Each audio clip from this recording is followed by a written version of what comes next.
you today, Mayor? Doing well. I think we should do the Good show. this morning. Yeah, we should do the show from the beach, I think, this morning. At least the library lawn. Exactly. Really delightful. Well, in keeping with tradition, you were at the City Council meeting last night to present next year's proposed city budget. That's correct, yeah. Fiscal year is coming to a close June 30th, and the new budget takes effect July 1. And under the law, the City Council has 45 days to act on it. They must approve it before June 30th, so we always go in with a little extra time, usually the first Monday of May, and last night was that evening. And I'm certainly proud of the budget and proud of the team, department heads, city employees who work so hard, but there's a lot of communities around us that are struggling, Joe, and a number of them are putting Prop 2.5 overrides on the ballot just to have a maintenance budget, not talking about a new school, not talking about a new project. So we're in a good place. I mean, we still have plenty of excess levy capacity. We're not near a Prop 2.5 override. We're not doing any layoffs. We're not doing any program service cuts. So we're in a pretty good place right now, and that's in large due part to the development and activity that we've had, which feeds the engine, as I always say. It's the fuel that feeds the engine, keeps things going. So, no, it's a good year, and we have to be mindful because I think that the state's going to be tight for another year or two, and the economy is still a little iffy out there, and so we're being smart, being lean. We did add a few items, move some things around, but overall it's a pretty lean budget, just under $424 million. The city budget, and then of course we don't really talk about them, but the sewer enterprise fund and the water enterprise fund also get submitted last night. Right, and those are self-funding, is that right? That's correct. Yeah. The increase is coming mostly where, Mayor? Well, I mean, this is going into the last year of all the city unions, so personnel costs, 3% raise across the board, final year in the 3-year contracts that we had. That's the bulk of the cost, honestly. Because education, police, and fire, those are the 3 big budgets, so they absorb more of the costs. I did talk a little bit last night about the importance of what we did a few years ago with the pension obligation bond, that we struck at the right time. We got a 2.62% interest rate on fully funding the retirement system. Now, we bonded that, but the beauty of that is if we had not done that, Joe, this budget would be $26 million more just to fund the line item that the retirement board request would have been. So I can't emphasize that enough. It was a brilliant move.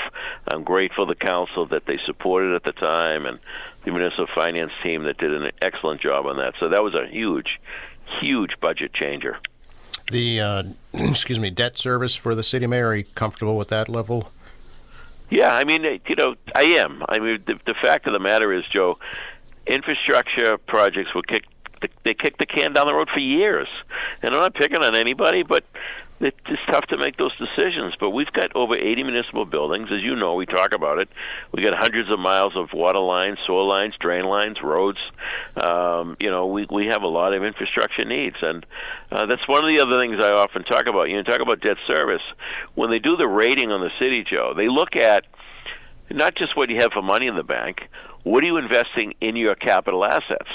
And if you just let the capital assets go, that's a knock on the some would think that would be a good thing because you're building up money, but you're not taking care of your assets. You're putting off and creating a liability down the road.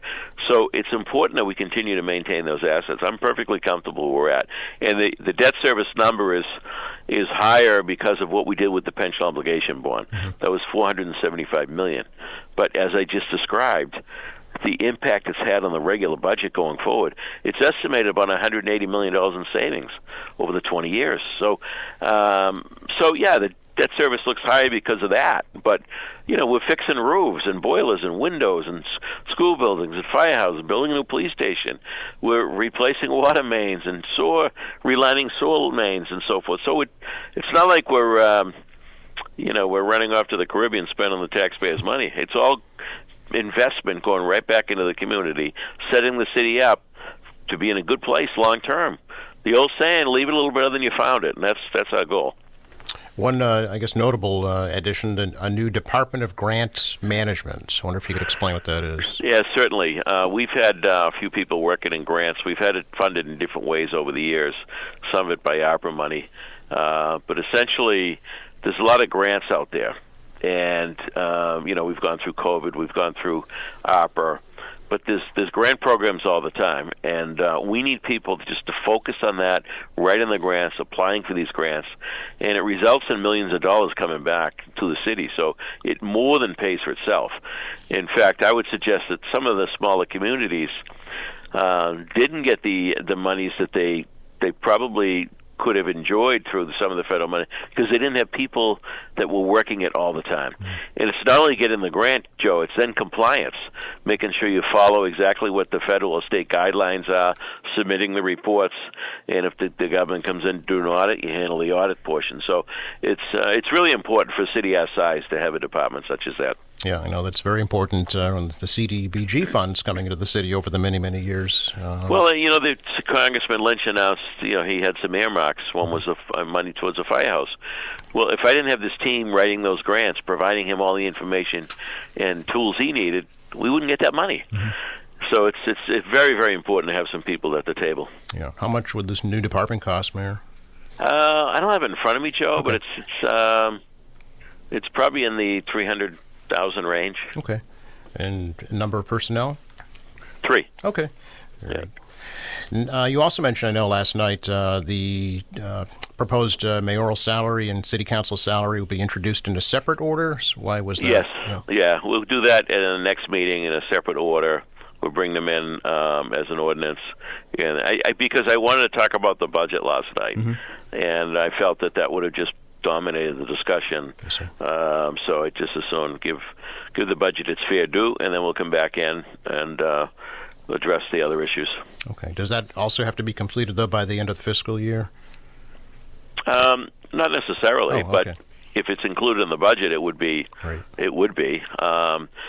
One thing to note on this, one is, some people were all riled up. There was an outside consulting firm recommending a range. We haven't picked a number yet.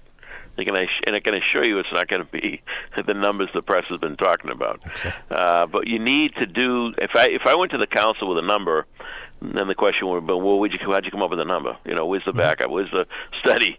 So no matter how you do it, it's not easy to do. The second piece is the city council and the mayor can't accept the salary increase until January. Oh. So if we adopt it this year, we can't accept it in the same calendar year it's voted on. So it wouldn't take effect till next January. I see. Very good. Which would be on my 18th year with one raise. Wow. That's unheard of, I'm sure, in most other professions.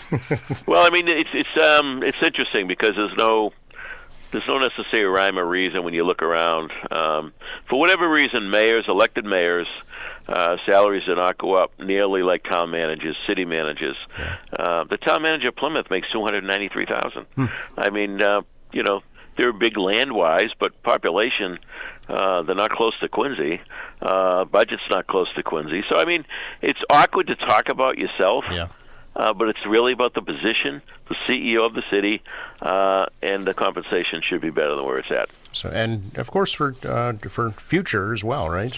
Absolutely. Yeah. Absolutely. Speaking of ordinances, can we speak a little bit about the ordinance committee vote last night, Mayor, amending the proposal, now making Lunar New Year a school holiday in Quincy? Yeah, I listen. I voted to adopt that on the school calendar, so I support the city council measure last night. Okay. I think I think it was learned by the council that we couldn't do a city holiday. That's just not allowable under state law. We're an entity of the state, and the law doesn't allow us to do that. So this was a pivot by the council. I think it was a good move. Clearly letting their message known to the school committee that this is important to them as a body, and I support it. Does it still need to be approved by the school committee, or how does that work? That's a good question, Joe. I think that's going to be something the lawyers will be looking at in the coming days for sure. I see. And what if it were to fall on a weekend? Would it just be a Monday holiday? Do you know, or how that? Again, that'll be up for discussion. Okay. We'll see what develops. Okay. I know Councillor Liang was quite emotional last night in getting the support for that. So yeah, it obviously means a lot to a lot of people. Absolutely, absolutely. And look, we had this discussion in the school committee a year or two ago. I wasn't as supportive, but looking at it with the population of our city, what this means culturally, and also the last few years, the snow has not been bad. I was always worried about the calendar going into July because you got to carry X amount of snow days. But last few years, and maybe the direction we're going with global warming, maybe the snow's going away. I don't know, but it doesn't seem to be, in my view, as much pressure on the calendar by doing it. So I think it's a good move. Just jinxed us for a blizzard next year. Yeah, you're right. 40th annual Quincy Senior Olympics opening last night. Yes.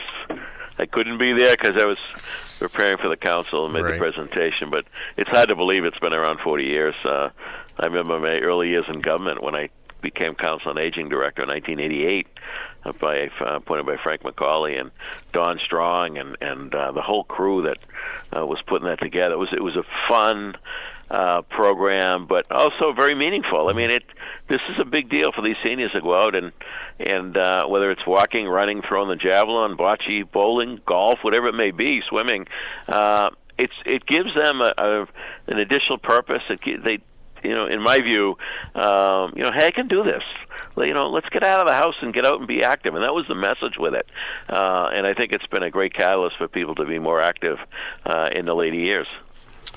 And who won the volleyball game last night? I haven't got the full report, but rumor has it that the seniors won again. The trick there is that ceiling, that low ceiling. Oh, sure. They used to play in there, Joe. That's the trick. A likely excuse. They are fierce competitors. I would not mess with them. Yes. Yeah. And of course, 35th annual Cleaner Greener Quincy just concluded. Yeah, it was a great day Saturday. Really was. We had the cookout at a pageant and fed hundreds of volunteers. Great work done all across the city. I mean, we have great departments that work hard. DPW, of course, Natural Resources and Public Buildings. They do so much work in beautifying the city. But, we get literally thousands of hours of volunteer labor that day. You had the kids from the schools around their school buildings. You had the folks living near the coastline out on the beaches, people in neighborhood parks. It's tremendous. I believe they filled 9 or 10 of the big 30-yard dumpsters. Wow. That's a lot of material, a lot of litter. So thank you to all the volunteers and folks who are out working hard, and certainly to the Park Division of the Natural Resource Department for coordinating things. Absolutely. Always appreciate your time, Mayor. Great to talk to you. You also. Hope you get outside, Joe. Thank you. You too. See ya. Bye-bye. Bye. It's Mayor Thomas Koch, our weekly City Hall update here on AM Quincy.